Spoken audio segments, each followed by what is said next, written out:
Okay, we are doing something that I said I would not do, and that is paper crafts with my Cricut. Usually I don't like doing paper crafts because I think they take a long time and they take patience, and patience is just not my spiritual gift. However, we're gonna try it out today because Mother's Day is coming up, and my mother-in-law is the best card giver around. She's always giving me the most beautiful cards for every occasion. She gives my kids the best cards for every occasion. That woman loves a good card, and she's not on this platform, so she has no idea that I'm making this for her.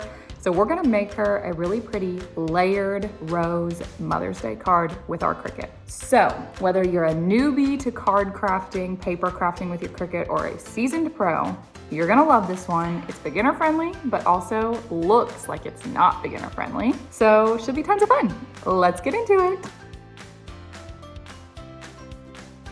Okay, let me start by telling you what colors you're going to need in cardstock, because there are 6 of them. So you're gonna need a light pink color, a dark pink, a medium pink, a green of some kind, white, and cream. And I'm actually using this like pale blue as my cream color because I don't have any cream. So if you have cream or like a very light tan, that might work better, but I'm just gonna use this really light blue as my neutral. Another thing that you're gonna need is a scoring wheel. So if you have the scoring wheel for the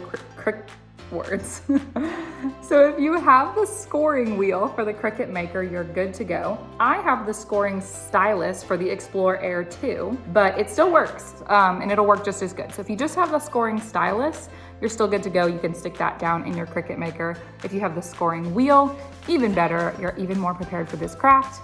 Other than that, you just need a regular or light grip cutting mat, your regular blade, some sort of glue adhesive for your paper, and I think that's it. Let's get into it. So let me show you how to insert your scoring wheel or your scoring stylus. You just open up clamp A, drop it down in there, push it down until the arrow is flush with the top, and then close your clamp, and that's it. Okay, so we're gonna be making this lovely layers rose card. So I'm just gonna click on it, and you can see that it says it is easy and should take less than 30 minutes. So we'll find out if that's true.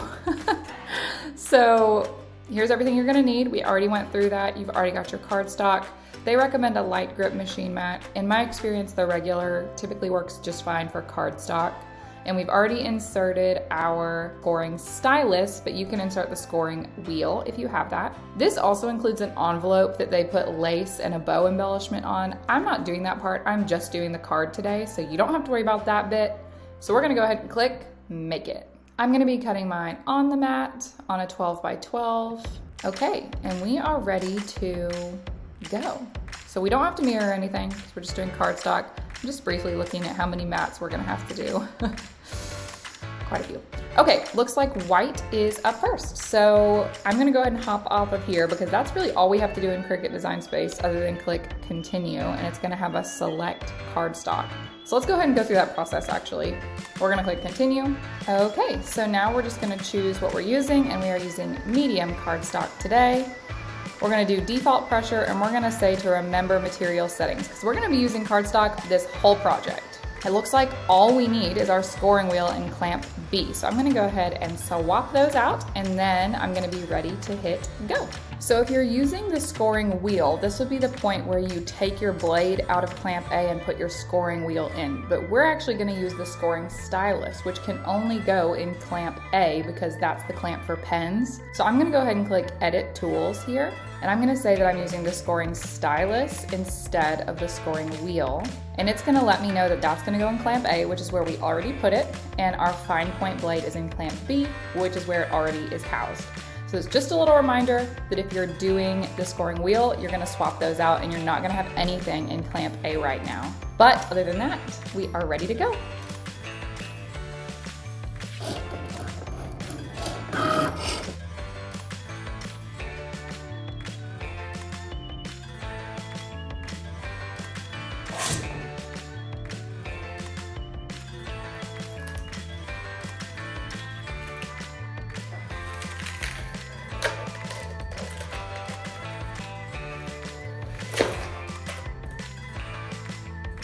So just a reminder, you might have noticed that I flipped over my mat. That's just to keep my cardstock from bending as I'm peeling away my design. because if you pull the cardstock up from the mat, sometimes you get a little bit of a bend and a crease that it's hard to reverse. So anytime I'm taking cardstock off my mat, I flip my mat over and I peel the mat away from the design. That's just gonna make it a little bit easier for you. And now we're just gonna repeat this process for every layer of cardstock. Okay, so once again with layer 2 here, I'm gonna peel the excess away first. But now, this is the part where it matters. I don't wanna bend this square. So I'm gonna flip over and I'm gonna peel my mat away from my cardstock. And that leaves us with a perfect piece of paper. It's not bent or crinkled from the peeling process. Now I'm just gonna take my little scraper, get rid of all that extra cardstock there.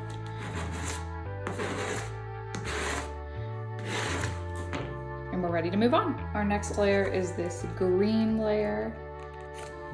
Just lining it up on my mat. And then we're gonna load it in and repeat the process. All right, peeling away the excess, flipping over. We're pros at this by now. One little piece needs to be popped out. And now we're just gonna scrape away our extra.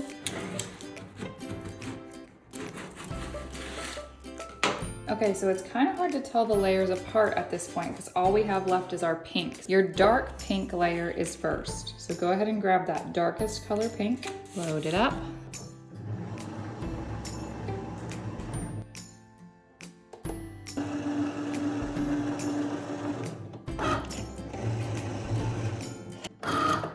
I had a little mishap here, so I'm gonna show you how I fix that. I'm gonna peel away my excess. And I'm actually just gonna grab my scissors here.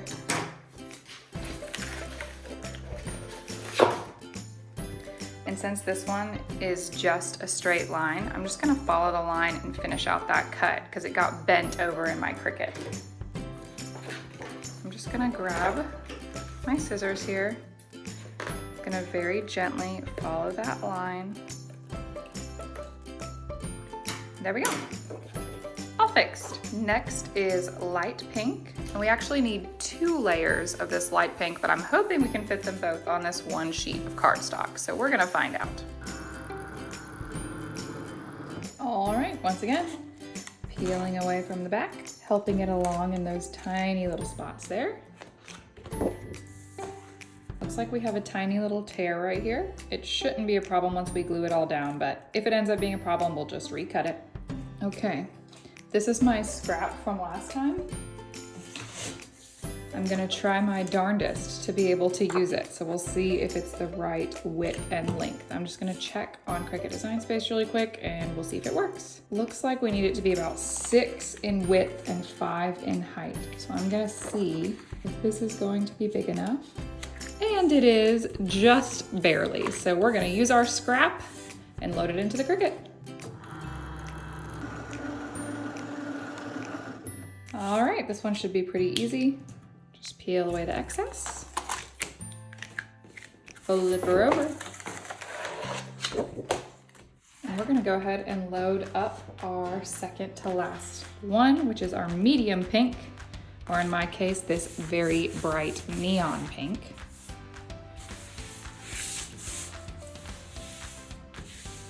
Okay, so this second to last layer is actually your envelope layer. So if you're not making the envelope, which I am not, you can skip it. You can actually skip this layer entirely. If you do want to make the envelope, keep this, set it aside. If you don't, skip this layer and go ahead and move on to your very last layer, which is the last piece of our card and is also in hot pink. We are on the very last layer. We're gonna peel that away, flip over, peel our backing away. I'm gonna go ahead and do our scraping here. We actually have some internal scraps too that need to come out, so I'm just gonna go ahead and gently encourage those right into the trash here. And that's it. Okay, so now it's time to line up all of our layers and glue them together. Remember that this is gonna be your top layer, this white, and the dark pink here is gonna be your bottom layer. All these other ones go in between and they line up in the order of light pink, medium pink, green, and then your neutral color. So let's get into gluing them together and we'll talk about how to make sure we orient these correctly so we don't mess it up. We're gonna start by gluing this dark green layer onto our neutral layer. So we're just gonna take this neutral and we're going to, we're gonna take the green. And we're just gonna put a little line of glue around this outer rim here. And the key to making sure we're lining it up correctly is gonna be making sure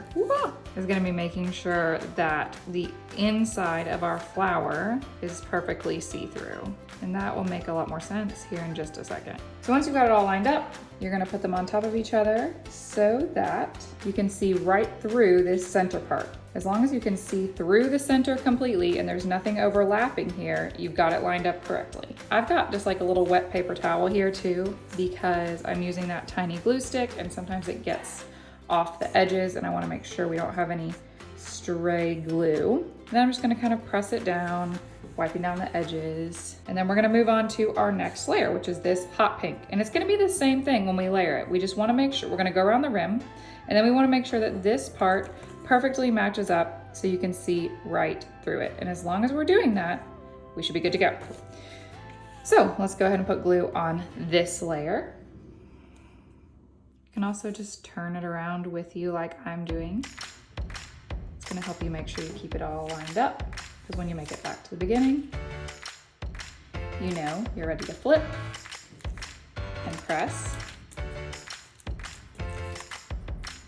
Once again, we're just lining it up with that center section so that we can see straight through the middle of our flower. That's how we know we're doing it right. Pressing it down gently, then lifting the whole thing up and wiping away any extra glue. And now we're ready for our top layer of pink here. This one is a little bit different. We're gonna put it around the rim again, but the way this actually lines up is so that this little hook looks like this. Then when we lay it on top, we can still see through to our leaves. So make sure you're oriented just like this. Flip it over and go ahead and do that glue just the same as we've been doing it.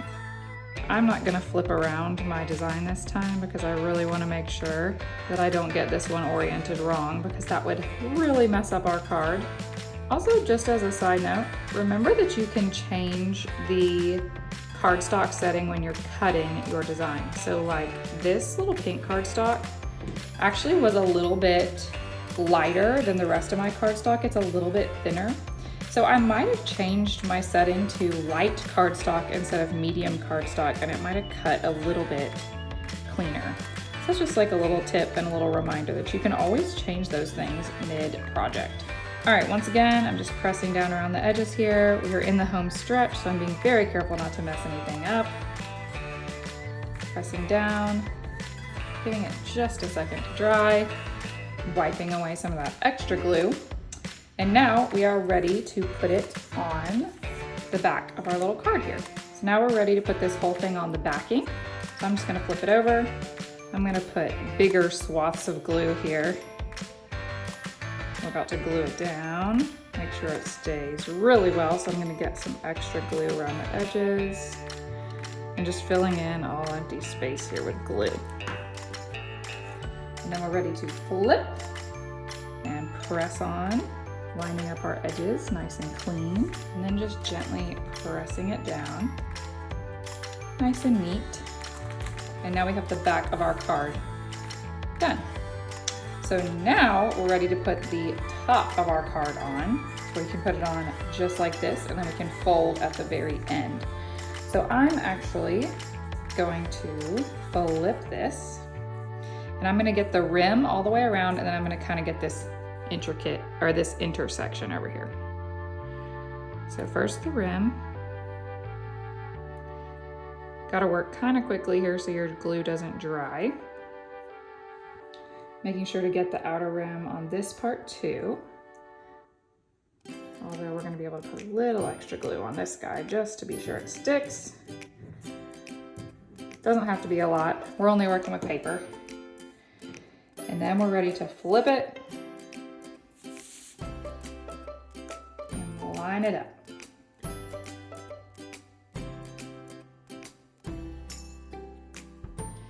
Once you got it aligned, you can just gently press down, just like we have been this whole time, working your way around the edges, making sure everything gets adhered really nicely, and then spending a little extra time on this side, making sure it gets aligned. You can even use your squeegee here to really flatten it out, just making sure we adhere this last layer really nicely. And then if you want to go in and add extra glue to some of these interior layers, just so they don't flip up, you can totally do that. I'm gonna add just a little extra dot right here for that piece. That actually might be enough to keep all that steady. Now I'm gonna let this dry completely, and then I'll just have to fold it and we will be totally done. All done.